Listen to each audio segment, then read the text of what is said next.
Cuando no puedo pensar por mí misma, vivo aterrada, encogida, disminuida. Creo que el mundo es hostil, que es violento y que alguien debe protegernos.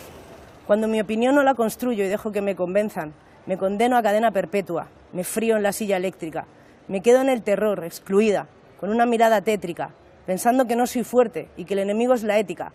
Camino vacilante, sola y paranoica, aislada, confusa, catódica, manejable, incapaz y sorda, al contrario que tú, que has pensado por ti, y los amigos del terror te temen, y los enemigos todopoderosos tiemblan, pero tú ni estás solo ni sientes miedo. Si no estás solo ni sientes miedo, avanzas en la dirección correcta. Al contrario que tú, que has pensado por ti, y los amigos del terror te temen, y los enemigos todopoderosos y que alguien debe protegernos. Cuando mi opinión no la construyo y dejo que me convenzan, me condeno a cadena perpetua, me frío, camino vacilante, sola y paranoica, aislada, confusa, catódica, manejable, incapaz y sorda. Cuando no puedo pensar por mí misma, vivo aterrada, encogida, disminuida. Creo que el mundo es hostil, que es violento en la silla eléctrica.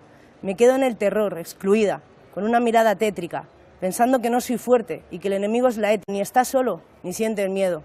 Si no estás solo ni sientes miedo, avanzas en la dirección correcta. Al contrario que tú, que has pensado por ti, y los amigos del terror te temen, y los enemigos todo aislada, confusa, catódica, manejable, incapaz y sorda.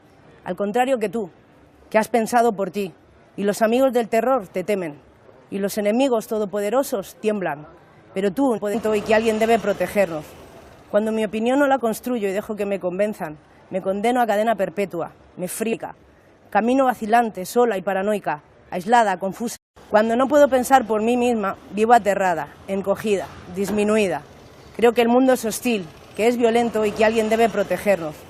Cuando mi opinión no la construyo y dejo que me convenzan, me condeno a cadena perpetua, me frío en la silla eléctrica, me quedo en el terror, excluida, con una mirada tétrica, pensando que no soy fuerte y que el enemigo es la ética.